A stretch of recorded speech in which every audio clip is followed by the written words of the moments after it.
Welcome back. Just about 6:51 on your Wednesday. Time for the morning sprint. An update to some breaking news this morning. A family's out of their home after a fire in Clinton. 17 agencies responded to the scene in Rock County just after midnight.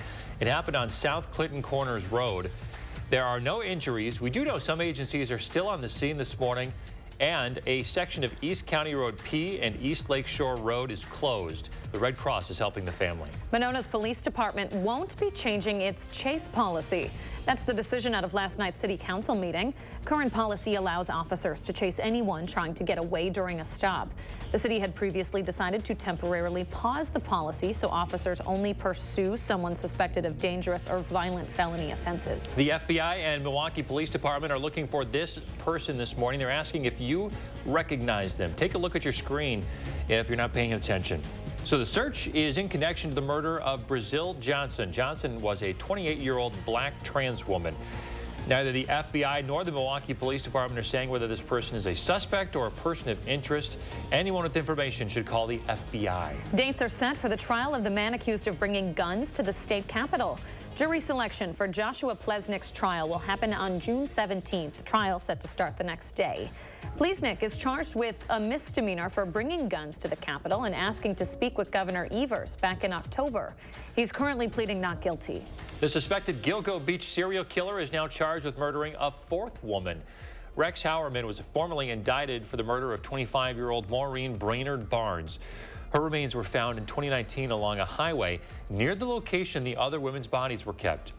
Howerman pleaded not guilty to all the killings, including the latest accusation. Madison police say they have a man in custody for the robbery of a woman's casino winnings on New Year's Day. Authorities say the woman had just won thousands at Ho-Chunk Gaming Madison.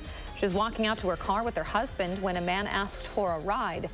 She told him no. Police say the suspect then stole her purse and ran off. Officers found the man yesterday. He's now under arrest and facing 3 charges. 2 bipartisan bills drafted in response to the Madison naked bike ride are now headed to the Assembly. The Senate approved those bills, barring minors from attending an event where adults' genitals are exposed. The bills also bar people from intentionally exposing themselves publicly. The legislation follows some criticism after last year's naked bike ride drew attention over allegations a young girl participated. Former President Trump is back on the campaign trail today after a stop in court yesterday. He's in the middle of writer E. Jean Carroll's defamation trial.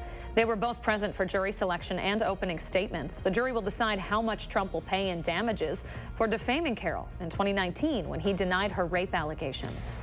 Texas Senator Ted Cruz is endorsing Donald Trump for president. Cruz says he looks forward to supporting the former president and called Trump's win in the caucuses a dominating victory. He says he doesn't see how any candidate other than Trump can become president. The deadline to fund the government is just 3 days away now. President Biden is meeting with congressional leaders today.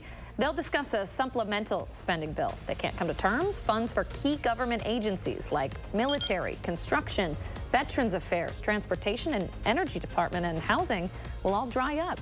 New video here showing a semi-trailer truck skidding on an icy highway and then crashing into the guardrails. This was Tuesday in Alabama as the state experienced a winter storm.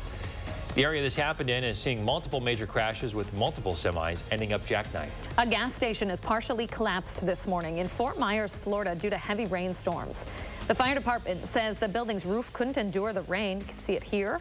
All of southwestern Florida is experiencing major flooding. This is temperatures across the state are also dropping. A federal judge is blocking a multi-billion-dollar merger between JetBlue and Spirit Airlines. The judge says the merger would increase fares for Spirit's customers who rely on the airline's inexpensive prices. JetBlue says the deal would lower fares. Both that airline and Spirit both disagree with the ruling and are looking at their next steps. Some Costco stores across the country are installing scanners to check that you're using the right ID when you visit their stores. They're replacing the folks who usually check your ID at the entrance. Costco's been also checking IDs at the checkout lately. This to cut down on non-members sneaking in.